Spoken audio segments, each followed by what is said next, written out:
sitting in the back, you better move down. There's only a few of us this morning. Yeah. And this is, well, this is the finale, isn't it? Yeah, of this day, of this weekend, of this DragonCon. You know, one of the fascinating things about DragonCon, the first time I was here, I wasn't here in the beginning, of course, but it was fascinating because it is yours. You know what I mean? It's not the corporate piece. Yeah. You know what I'm talking about. I don't tell you no name. This is exactly what it is. It belongs to you. And that, and the segue of it, and that's the beauty, actually, from this moment that we meet now. And as I know, some 20 years ago in the company, that you are the power. You are the glory of this. Otherwise, we never would have met. See, I'm not voting by it. If you didn't turn it on, in the great wisdom of Paramount, they hired me.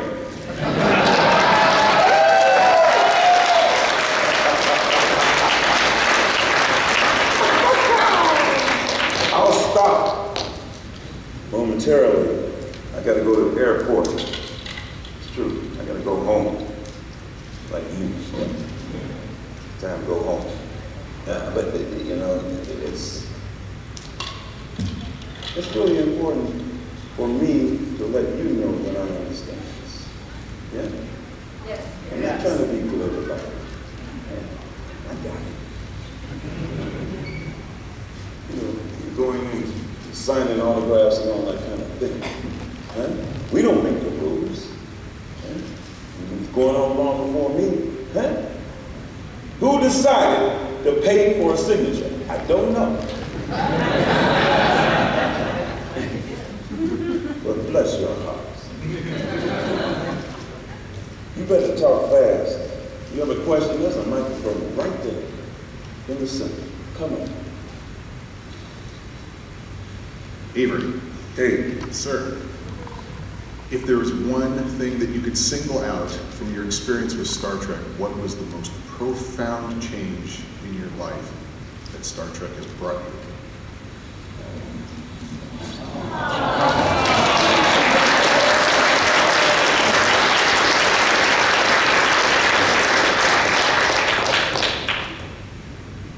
Mr. Rhodes. Yes, sir. Mr. Lofton, thanks for sticking around.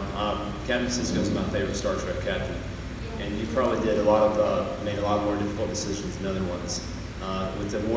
With the war, you made a hard choice and compelled in life to sacrifice one Romulan for a lot of Federation officers. My question is, did that episode impact you in any way, or any other war episodes have a big impact on you? No, I mean, I honestly could not distinguish. You know, the complexity of it. I spoke to this young woman yesterday who is majoring in political science, political science and economics, see? So she said, and I watched the Star Trek, I just talked about this in class. I just learned that. I mean, so the complexity of the world, as in fact we are looking at this complex thing, it has not changed in that way. But a reflection upon reflection, you see, yeah. Am I interested in the way the politics of the world go? Well, in the sense that everything is political. In some sense. But everything is music too. But yeah. So, I mean, I can't distinguish between those things, but my interest in the way the things move, the way we move in the world, how we think in the world, is critically important, and thereby suggesting that what we experienced in Deep Space Nine, in some ways prophetic, in some ways the resonance of how we are in the first place. Yeah. We getting ready to deal with something, huh? Is there gonna be another war? See what I mean? That's extant, not one place or another, not who, not us, not them, but there it is. We haven't fixed that yet. Have we? No. All right. Speaking of politics, let's go the other way. Are you releasing another CD soon? No. No, I mean, it's coming. I mean, see, some years ago, before I made this first one, people kept asking me the same question, when? And I finally said, it was okay, good. here, and that's the name of it, here.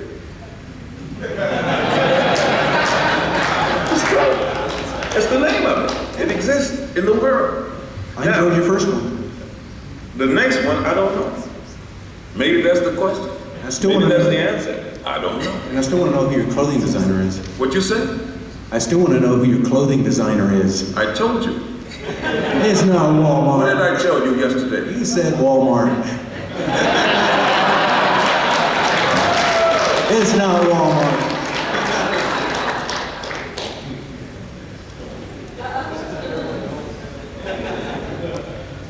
True. Deep Space Nine is my absolute favorite, and especially watching you grow up was pretty cool. I know that the bond between you guys must be spectacular. I could see it on stage, but the issues that you guys address, and especially we could stop at just Benny, how you address racial issues and moral issues throughout the show. I know a lot of that is writers, but kind of how much of that is from your heart, and how much of that do you still pursue sort of in the world? And a follow-up to that is you have a beautiful voice. I'll answer the first thing. The second thing last. No. You know, people say that all the time. I take no credit. It's a facsimile of my father. This sound. It's not, this is a facsimile of my father's voice. Huge voice. Big man, big spirit. Shake the room. That's why a guy can come in here and say, hey! I don't need a microphone. You know what I mean? Give me other thing. I think it's important, and and he has to speak on this because, this is stuff we've talked about for years. I come on this planet this way. It doesn't matter about Star Trek specifically. That the challenge for us all is to be as we were conceived to be. The more important challenge after that is to act like you know how you were raised. I was raised in a certain way. As a human being. Not brown, not white, it doesn't matter. Human being, my brother and I, in the community. And therefore, the responsibility is to not just be, but become. Act like you know. Behave. Here it is. When my parents left the planet, I've said it many times, it is that point that I realized that now I must become better than I ever was. See? Because I have no one to answer to. Nobody on the planet anymore. You with me? You understand what I'm saying? So before Star Trek, I was Avery, and after, I am Cirroc. You with me? Yeah. So again, with great wisdom, Paramount hired me.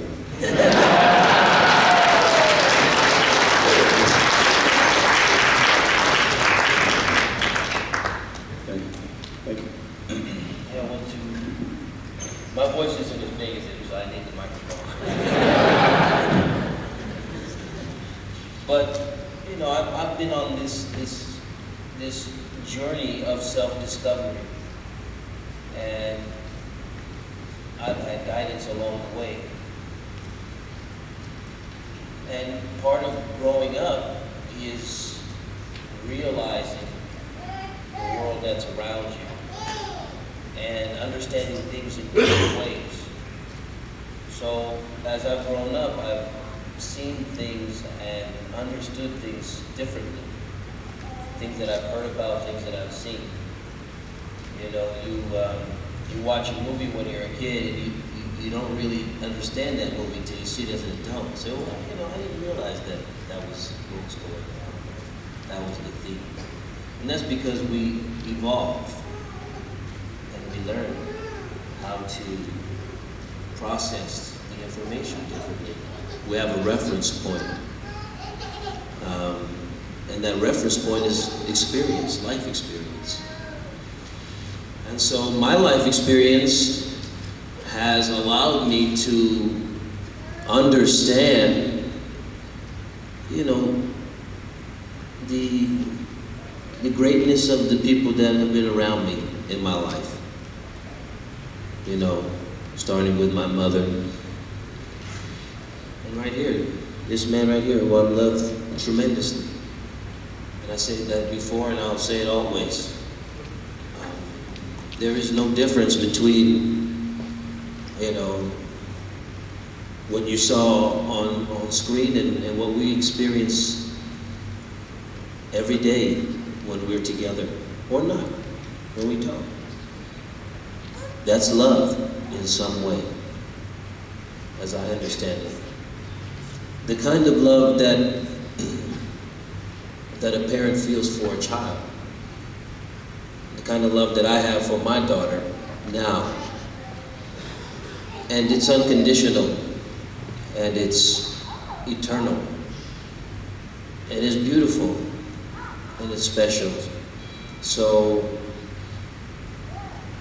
the more I experience, the more I reflect, the more I understand in a different way my life, the journey of my life, and more importantly, the responsibility that I have going forward to be the best that I can be, to say the things that I should say, and to represent the legacy of so much greatness that I've come from and have been around. So that's my responsibility. So in answer to your question, yes, it's about love for me. This love. It's about the expression of it. Thank you.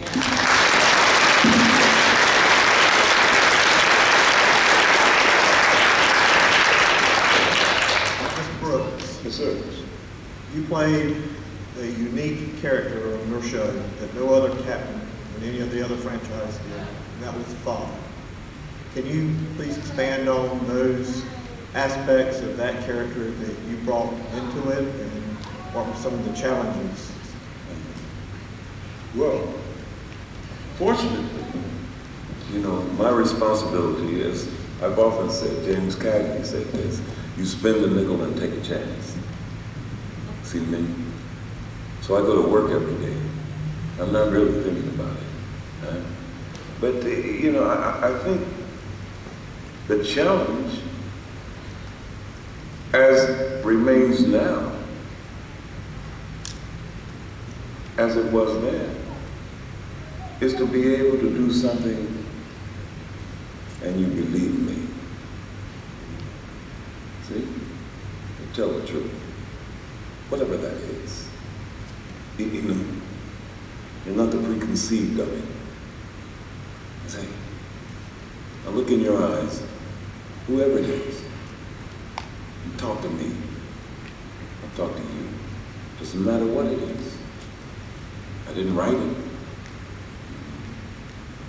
I would tell you this. And one day, and there was was in the first year, in the first few months actually, after the pilot. Then one of the producers came to me and said, what would you like for lunch tomorrow? I said, what? What do I want for lunch? What? Okay. I'll have a salad. Why? Well, we want to meet you across the lot. You know, going across the lot is a big deal. You understand me? Sound stages on one side, executives on the other. See? Uh-oh. You know what I mean? Yeah. It's familiar. Huh? Principal's office, something like that. Yeah. Except I'm a grown man, now what? You dig what I mean? Say, okay. What do I want? Give me a salad. Okay. And then, furthermore, they came to get me in a golf cart.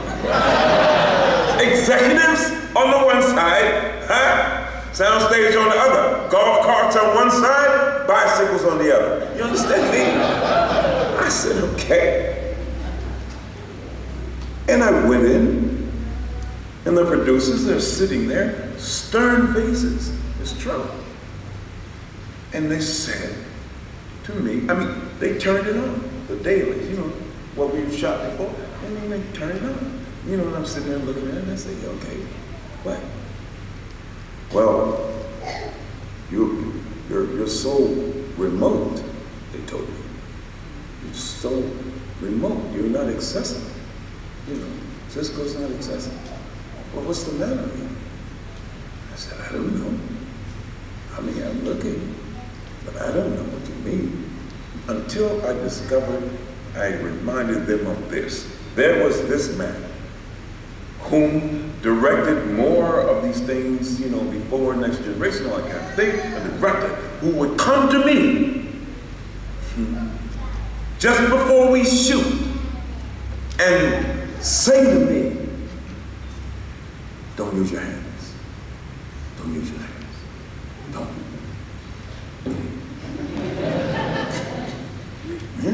Okay. And I said, you better talk to him or them. Don't talk to me. That's your guy. It's true, baby. Yeah. I'm not going to call his name, but that's the truth. So I mean, and so the challenge is, and let's go further, that indeed, Ira Bear has said this. You know, in fact, you know, I did Paul Robeson. I mean, I've been doing this, you know, Paul Robeson piece, this theater piece, for many, many years. But I did it in LA, it's specifically because nobody is going to tell me like this, man, don't use your hands. See? I had to find the soul of me again. Huh? No uniform, no communicator, you know what I mean? No phaser, I'll tell you about that too. See what I mean? Real. Paul Robeson. I mean, and then the story of Paul Robeson and why I say that, it's a long answer, isn't it? And, you know, the reason why I say that, because I am here before you because of people like that. Because I stand in the line, huh? I stand in the line of the people named and unnamed who struggle for me to be here. Watch this. I've said it many times. I will count 3, and you tell me, say it out loud, somebody who is responsible for you to be here. I'm not talking about the taxi driver necessarily, could be, huh? Or the pilot on the airplane. I'm talking about somebody that you know who is responsible for you to be standing on the planet. And I will count 3, 2, 1, say it out loud. You see what I mean?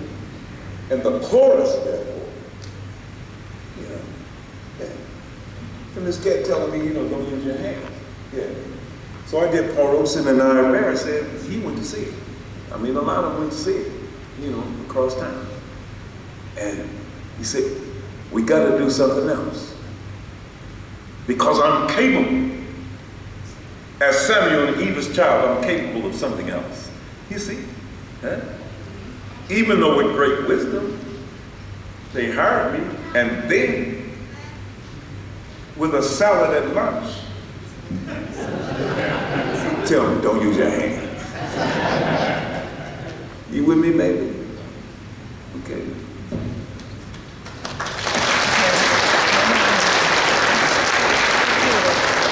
Mr. Brooks, you mentioned that your voice is a facsimile of your father, Yeah. and I have to say one of the things that caught me when I first started watching Deep Space Nine was the singularly unique method of delivery you have for your lines. It's almost melodic, and it seemed that as you would progress through a scene and as you would progress through a show, the way you would deliver your lines, almost like your timbre and inflection, would change like you would expect a song. And I wondered if that was something that you developed over time or something that you were just naturally born with.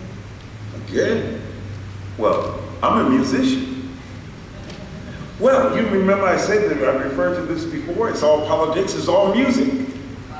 You know what I mean? We could talk about the world in terms of music. Not because I said so. You could. Tell me where music doesn't, tell me where there is not music.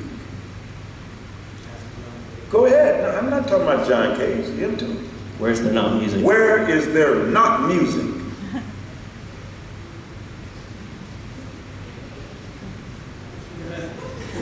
Then you said, I'm waiting for the answer. Where? In the wormhole? Where? In the wormhole. On television. You see, I'm not trying to be facetious, but the fact of the matter is, we talk about it in this way, my brother and I have an older brother. My mother never said, I'm going to teach you how to sing. She never said it. She said, sing. In a similar fashion, I suppose, as all species, especially birds, who teaches them how to sing? You with me? You wake up in the morning, or you stay in the night, you hear the music of the night. People can write that phrase, but the fact of the matter is, tell me where there is not music. MTV.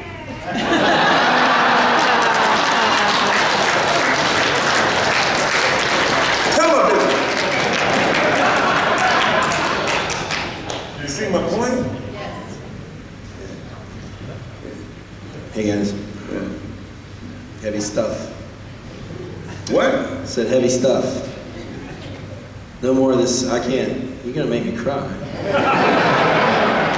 Go ahead.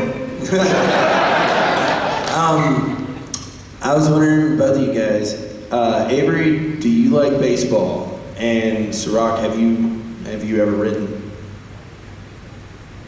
Go ahead. Did you ask, have I ever written? Yeah. Yes. I've been writing since I was, at least a teenager, probably before that. I write music and poetry. And creatively, I've written scripts and concepts for televisions and business plans. So I write a lot of things.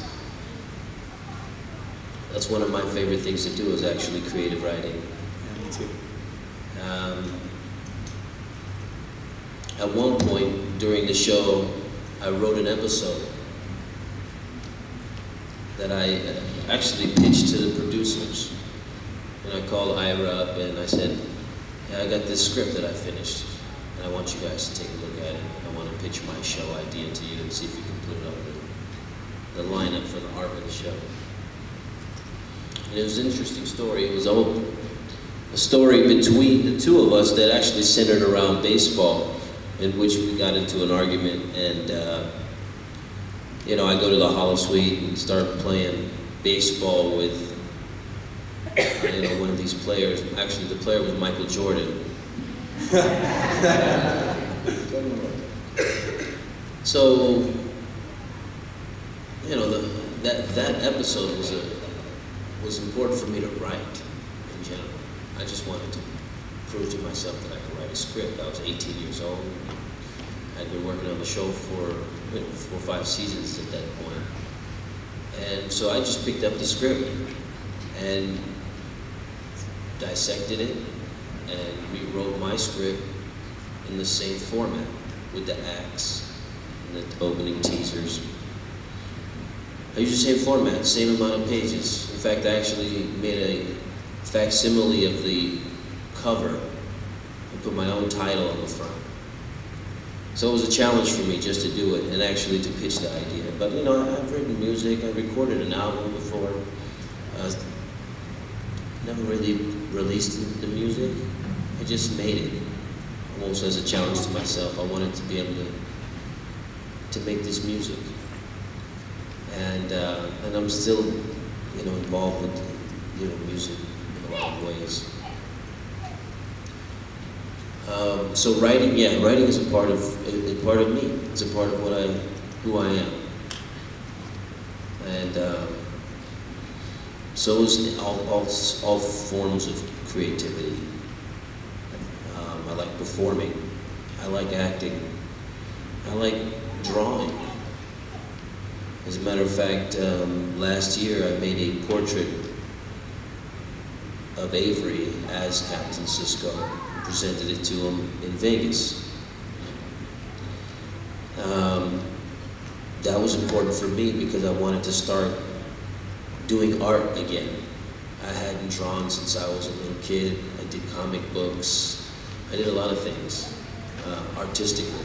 In fact, my friend and I wrote a comic book that we sent to Marvel. A guy called Arrow Man. 2 of us illustrated it and wrote the dialogue. And years later, we actually found that Marvel kind of stole our idea. But we were kids, we were 14, so we didn't make copies or think about copyrights and stuff like that. We sent them the original that we had worked on. But They liked it. what was that? They liked it. They liked it. They used some of the. They used it. They used it. But so you know, that's part of what I've always done. I love drawing, freehand, conceptual art, everything, abstract. One of the favorite things for me to do was school projects. I used to love school projects, making posters or having to design something in our science class, maybe, you know, a rubber band powered paper car or a basket that would make your egg unbreakable so you can throw it off the balcony. Those things, I love being involved with those type of creative process. So, you know, it doesn't stop for me. Now I use it to make Star Trek art, ironically. But it's interesting for me because I recycle all old scripts. I use some of the call sheets, and it was great for me to actually get rid of some of that stuff too. But yeah, I think you know, part of what the writers did was see what we were like as people outside of the set. You know, much like what Avery was talking about, having them see him play Paul Robeson kind of opened their mind up to bigger and better things that they could have him do. And you know, when we were working on the show, I was writing music. You know, I'd sit in the corner and write my music. And so that was just a part of what I did every day. Whether that was what influenced them or not, I'm not sure, but I'm sure they were aware of everything that I was doing at the time. And I like baseball.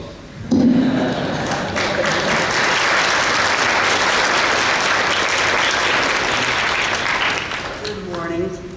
Cirroc, this is for you. How was it you like working with Aaron on the show when y'all was growing up as kids? Well, when I was a kid, he wasn't so much of a kid. Although I thought he was a child, or a kid, because he acted real youthful. When we started working together, he was the only one around my height.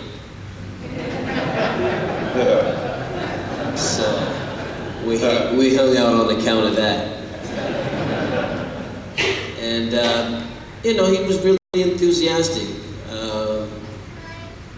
You know, just like I was, he was happy to be there and be a part of making this film and this television show. So he was excited, and he would always come to me and, you know, be enthusiastic about working and run his lines with me, and, you know, he loved to be involved. So, you know, we had some good chemistry together throughout the years. He's a very, you know, playful, mischievous type of guy, so he likes to joke around. And as a child, I liked to joke around a lot too, so that was a bad combination on the set. Thank you very much. For me, and I'm sure for many others here, you know, one of my favorite episodes of DS9 was Far Beyond the Stars. And I loved how it contrasted, you know, the past realities of racial issues and, you know, the future of Star Trek Utopia. And, you know, I know a lot of people now are saying that, you know, we're past racial issues, we're past gender issues. But, you know, in my own life with my wife, we've experienced a lot of racial bias. You know, we have people like Orson Scott Card saying that, you know, that the gay marriage thing, that's past us. You know, we're past that. And, like, obviously all this stuff is still going on. And do you think we will ever get to that kind of utopian where, you know, everyone gets along kind of situation? And what would it take to get there?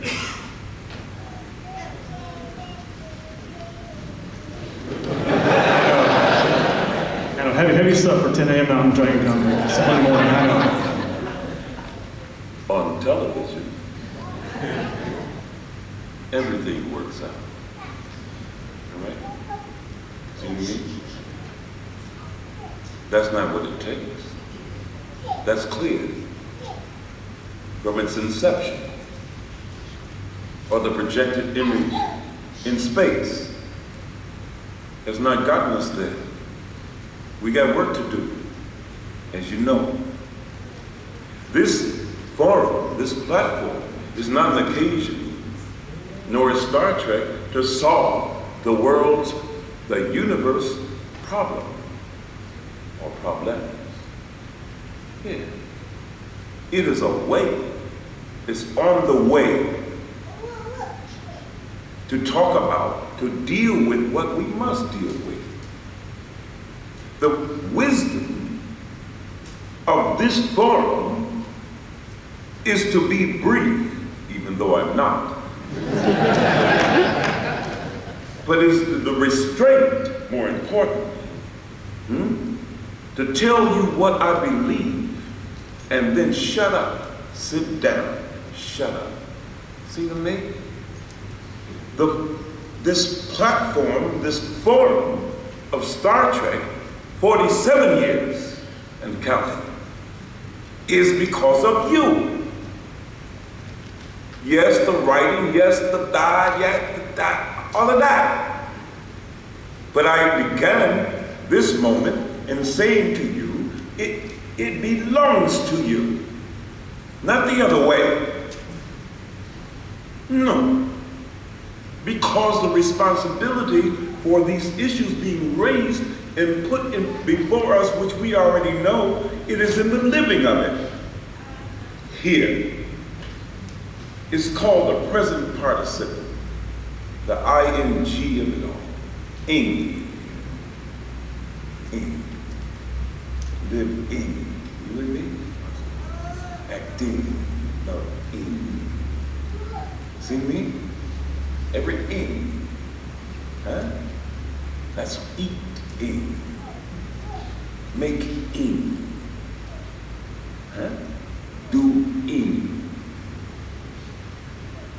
There it is. And unless we participate, not just in this forum, in this platform, in the application, in the present participle way of it, there we go.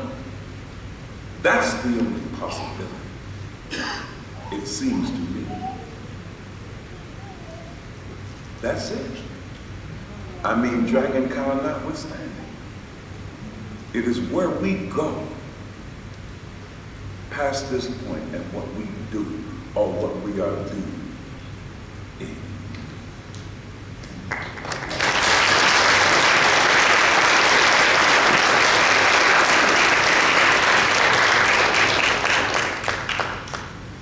Thank you again, gentlemen, for coming. Appreciate it.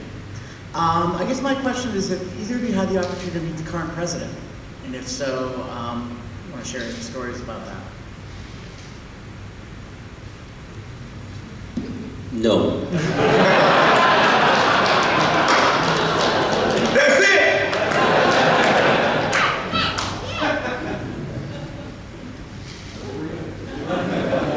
What happened to the baseball? Cisco's baseball. The original. Ask non-visitors.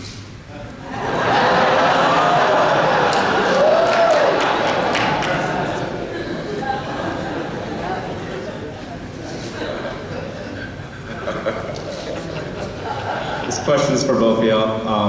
I just wanted to know if you guys had any ridiculous prank stories on set at all. You were talking about joking around. Nothing too ridiculous.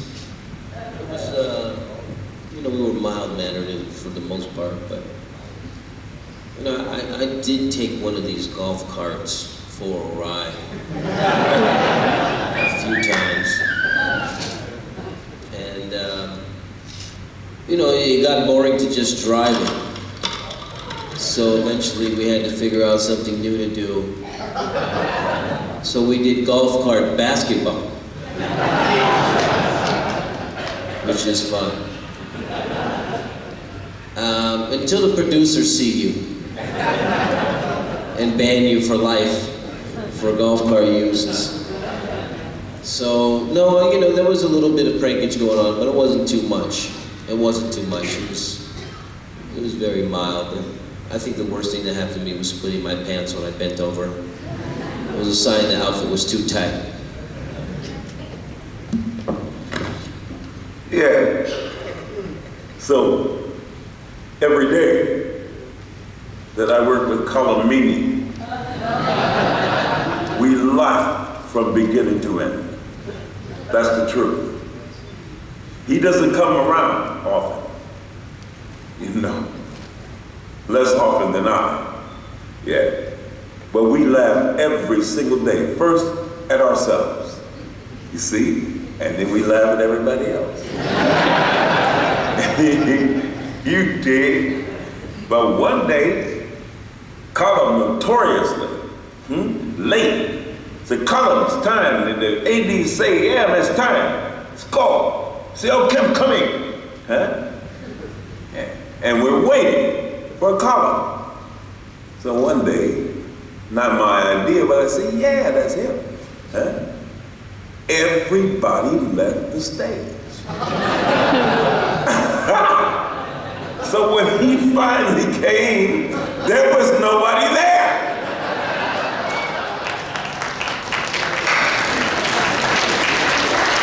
Did Michael Dorman by any chance do anything exceptionally funny while he was on set? I didn't understand, I'm sorry. Did Michael Dorman ever by any chance do anything exceptionally funny on set? By accident? He's here. No, he's not in this room. I guess. In the Hall of Fame. Huh? Why didn't you ask him that? I don't You know what I'm talking about? He could explain it. Otherwise, this would be called an aspersion. Huh? Sorry about that. Yeah, tell him that. I saw him this morning. No, I'm not going to answer your question. Michael Dorn is here. Fair enough.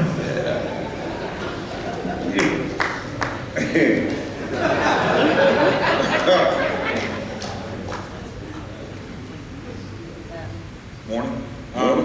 Regardless of what the novels that came after DS9 portrayed it to be, what do you think the ultimate fate of Captain Sisko with the Prophets was? Did he stay there? Did he come back? And how did you see that story wrapping up for him?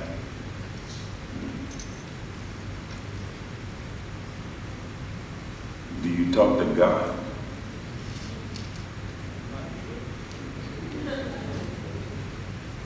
Not usual. No, it's not an organized religion question. In Star Trek, they made him a god. What does God do? I don't know. I'm talking about the conceit of it. It's not what I. You see what I mean? I think one of the important things, well, from my point of view, when I read the last episode and that happened, I said, whoa, whoa, whoa. You're killing Cisco. I've said this, many times, it's not new information for a minute. Okay. I said, well, you're killing Cisco. Why? Avery, we thought you'd be thrilled. We made him a god. Oh, yeah?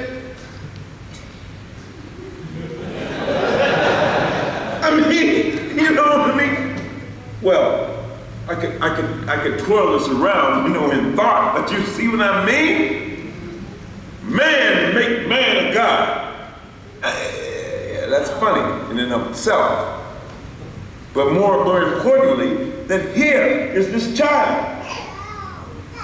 And I'm gonna leave and not see him grow to be a man. He's becoming a man. He hasn't just been married, that's what you wrote, man. Making man a god. You put him here, he is now waiting for another child. And you make him leave this plane or in this vein. Why are you killing Cisco? See, that part. Man make man a god. That's problematic, isn't it? And I mean, if you really think about it, huh? That's what's called demigod. I mean, that's old, man. Huh? How do you do that? Except on television. Okay, conceptually, I see what you mean. However, I want to see my child. I want to open the door while he's asleep. You see what I mean? I want to get mad because you didn't brush your teeth. See? That's earth and father. And all of that means. God, that means I got more work to do. You know what I'm talking about? It must be a lot of work.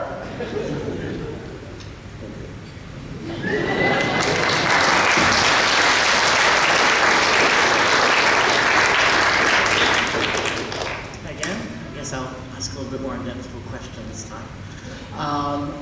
Hypothetically, if tomorrow you each were to have a dinner party, who would you invite to that dinner party, whether it's professional, influences, colleagues, friends, whoever, maybe 2 to 3 people? Who's important to you that you would invite, I guess? You coming? You see what I mean? That's the point. No, I mean, I'm not trying to be, yes I am. Look, this is not Jay Leno. You understand me? I don't mean that. But no. I mean, here's the opportunity, perhaps the one that we will have left, to say something. You know what? This crystalline, look, there's a sign. Look at that.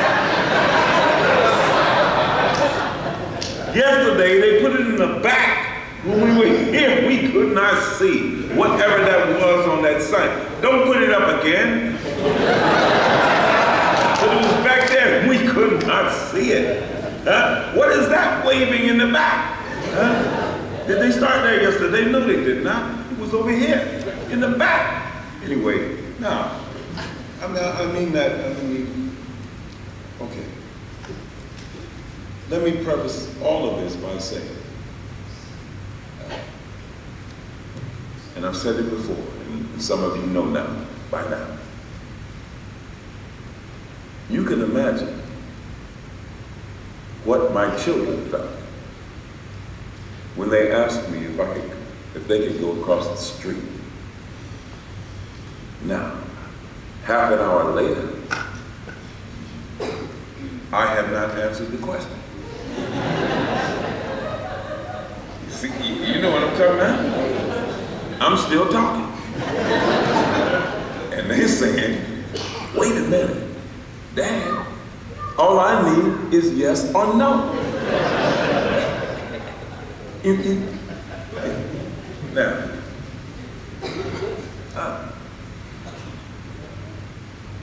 there is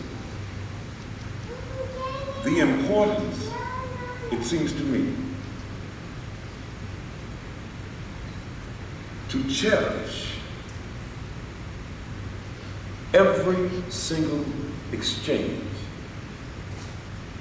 with every single human being. There's every reason to consider that, just to consider it. It doesn't matter who it is. You, like now, like us. This will never happen again. You know,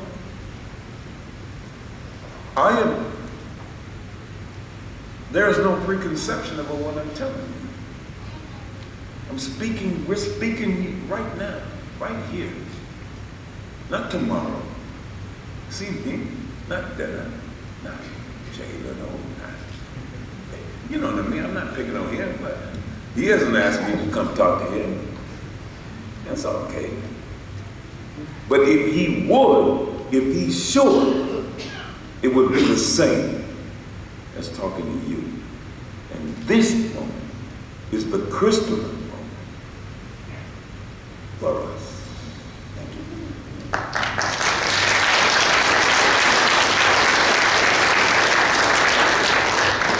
I have another question about Michael Dorn. No, I'm just kidding. One question for Cirroc. What was it like as a young adult or child working with so many amazing professional actors, and how did it affect you growing up? And then one quick question for Avery Brooks.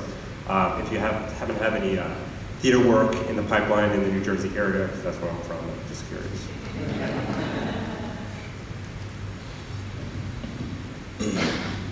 I think that I was in a unique position to be around so many talented professional actors.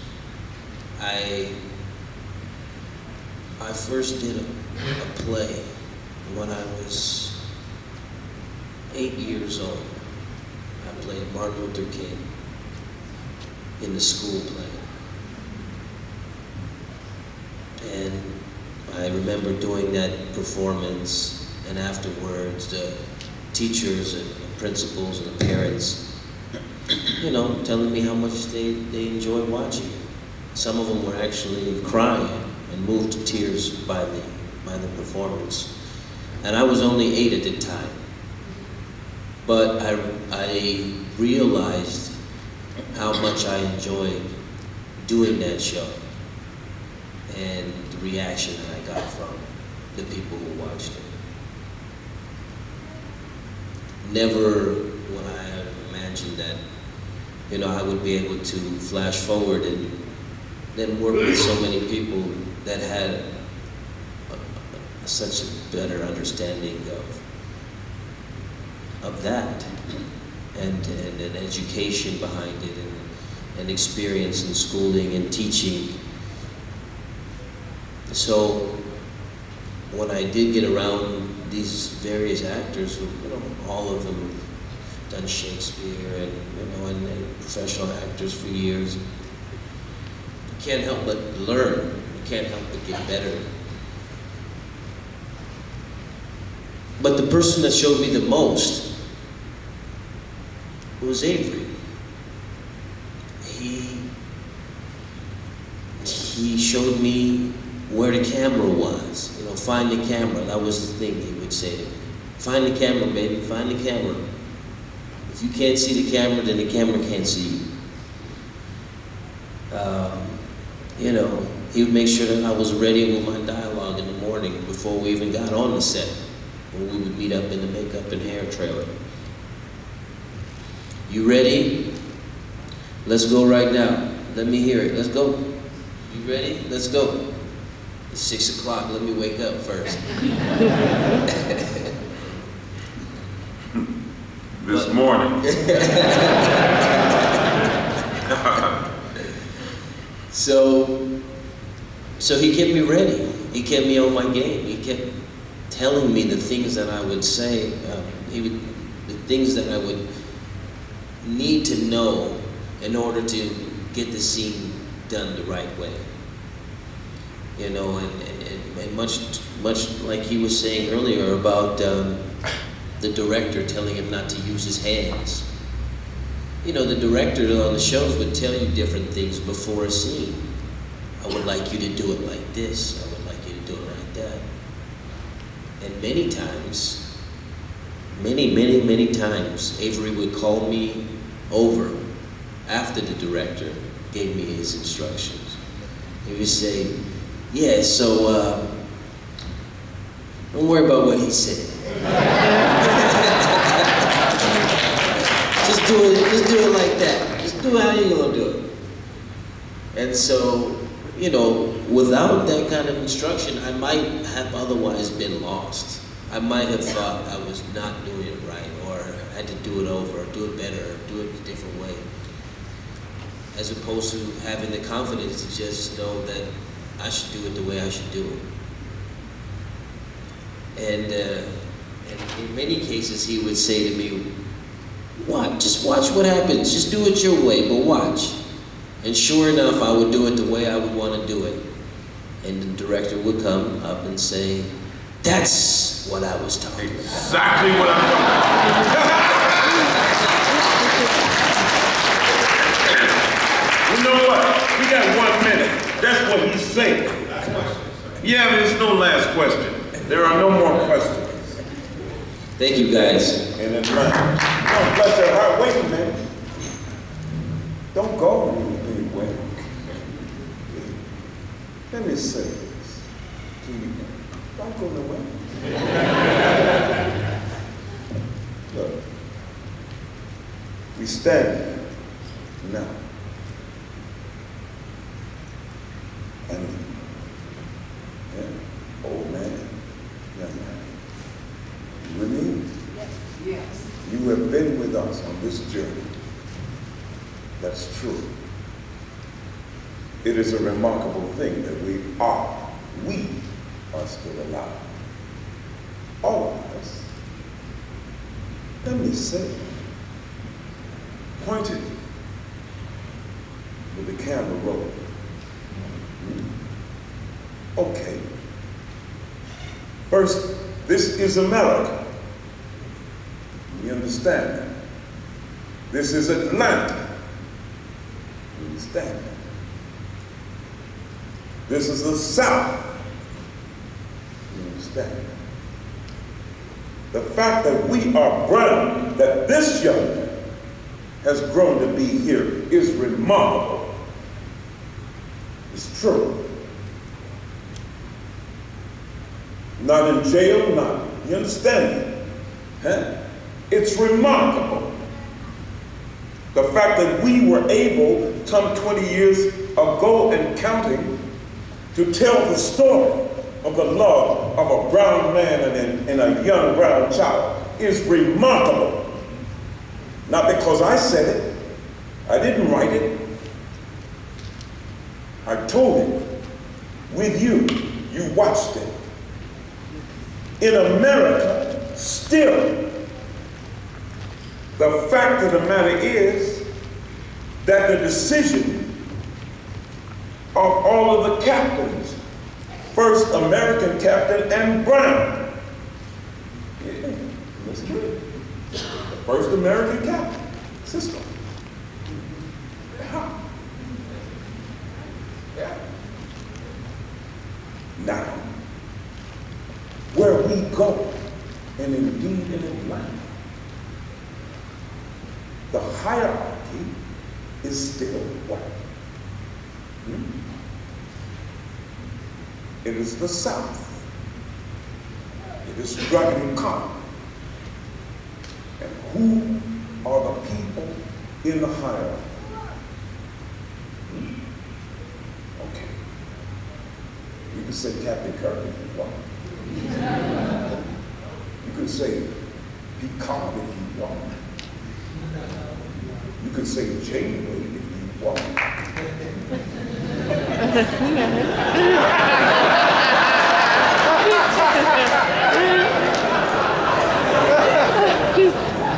You can say Bakella if you want. And then Cisco. Do you understand what I'm telling you? I'm talking about in this venue, how it's conceived. How they treat the first American captain and Brown. You want the hierarchy? You want me to tell you the truth? In the hotels and the whole way it goes. I'm not mad at anybody, but I walk out of here. You understand me? As soon as I walk out of this room, yeah, I'm the Brown man. Don't matter what my name is, not Cisco, don't nobody care about that. Ask them at security at the airport. You understand me? Eh? There is no security for us except that we stick together. You see what I'm talking about? That we hold each other. Where he goes, I'm looking out for him. This is, you need to not that you need to understand it, I'm just telling you. I'm telling you how it really works. I'm grateful to be among you. But I'm also mindful of what it is, what the truth is. You see what I'm talking about? Yes. I'm not talking about the 50th anniversary of, 1963 in March on Washington, but I'm talking about the reality of who we are. And television has not fixed that. Star Trek has not fixed that. Now, whether I ever see you again here in Atlanta, I can come to Atlanta on my own. I don't need to come here. Really. Except to see you. I don't need. But my Lord, forgive me that I've lived this long for you to, continually treat us in another way. That's what I'm telling you. The camera's still rolling. I'm not gonna forgive you for your lack of grace, even in this time. Not you. I'm talking about the people who run it. It's economics, not politics. But everything is politics.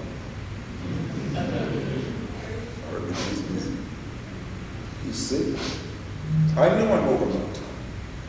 But I just wanted to let you know what I've just said might mean that I never come among you again here in Atlanta.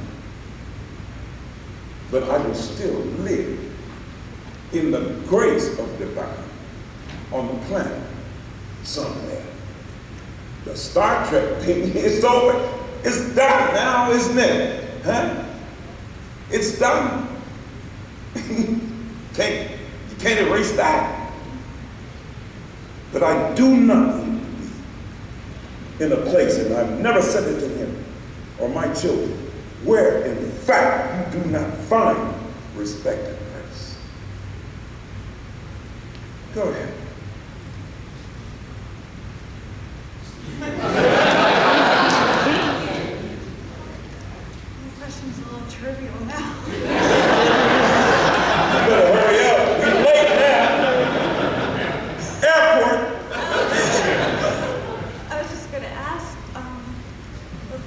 through the show, I felt like Captain Cisco went through an evolution of style with hair and facial hair. And I wanted to know, which look did you prefer Let me most help. of your character? I have my Let me favorite. I've said this so many times and people still don't believe it. When I met these people, the producers, I looked like this. But I was 40-something years old, you understand me? Huh? Yeah, I look like this. And they put a writer in the contract with Sam. The actor agrees to grow hair on his head and shave hair off his face. I told you, I told you, I've been saying it for a long time. Nobody believe me. I'm not gonna show you my contract. There it is. I said, okay. What does that mean? I don't know what you mean by that. The suggestion was, I mean, not implicitly, it wasn't, it was, we do not want you to be confused with Jean-Luc Picard